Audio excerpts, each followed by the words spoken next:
Hello and welcome to the preview of the Banker's special edition for the International Monetary Fund annual meetings. I'm Danielle Myles, Capital Markets Editor, and I'm here with the magazine's editor, Brian Caplen. Brian, thank you very much for joining me today.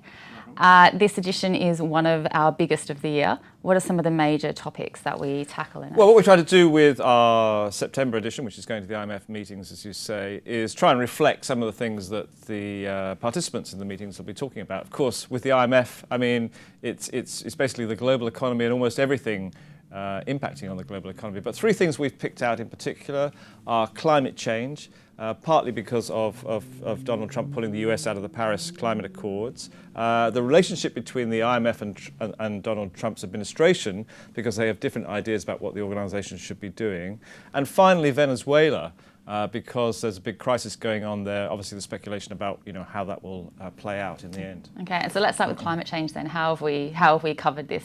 Obviously, very important and all-encompassing. Well, I think what's so interesting about climate change now is that for the banking community, it's just something that cannot be ignored. So whichever way it goes. So let's say, for example, things get worse.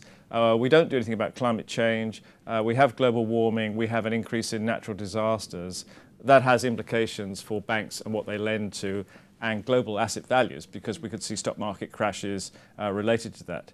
But even if things go the other way and everybody gets their act together and they say, OK, we're going to keep it less than 2 degrees C global warming, which is what the Paris Agreement agrees on, that implies a wholesale restructuring of industry and the economy. So everything that we used to do with fossil fuel and transportation and infrastructure, all these things have to be restructured and rethought.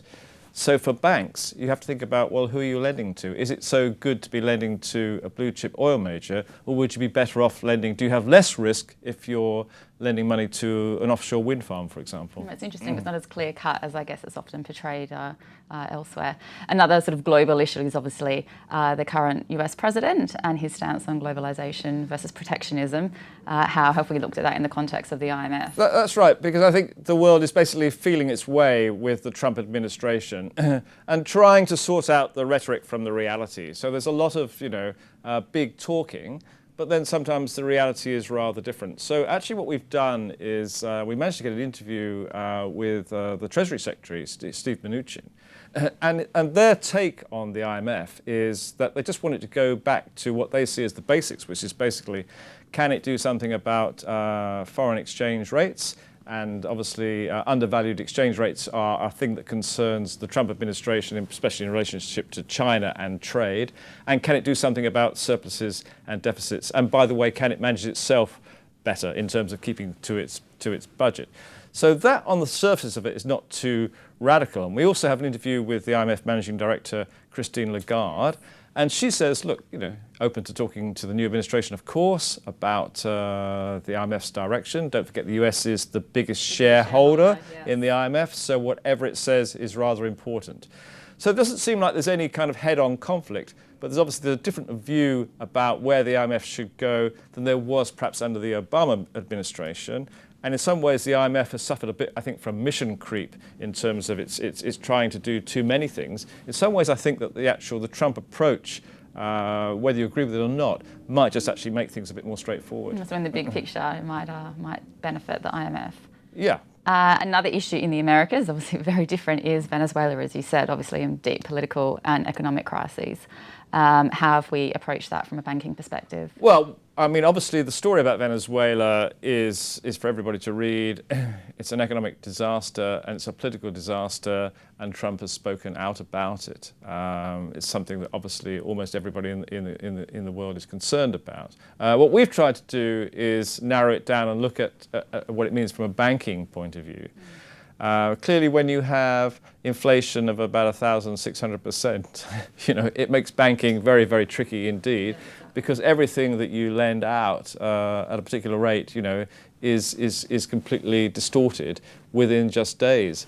But I mean, it's even more profound than that, really, because for the general population, every bit of money that they earn, they swap into dollars.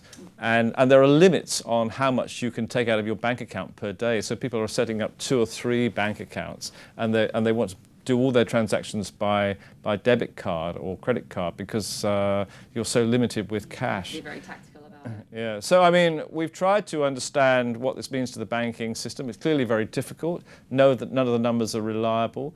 Some of the banks, like Mercantile, have quite big overseas operations. That helps them a bit. But it's obviously a very challenging situation. Yeah, and as I've seen, most of the banks rely on deposit funding as well, isn't it? So with that such a situation in so much flux, it it puts them in quite a perilous situation. Yeah, that's right. Yeah. Wonderful, Brian. Thank you very much. And there are, of course, many other pressing topics in the IMF edition, plus contributions from finance ministers and central bankers from around the world. And Brian and myself, as well as some of the other editors, will be at the meetings in Washington, DC, and we will be conducting video interviews with senior policymakers and execs. So be sure to check our website for highlights.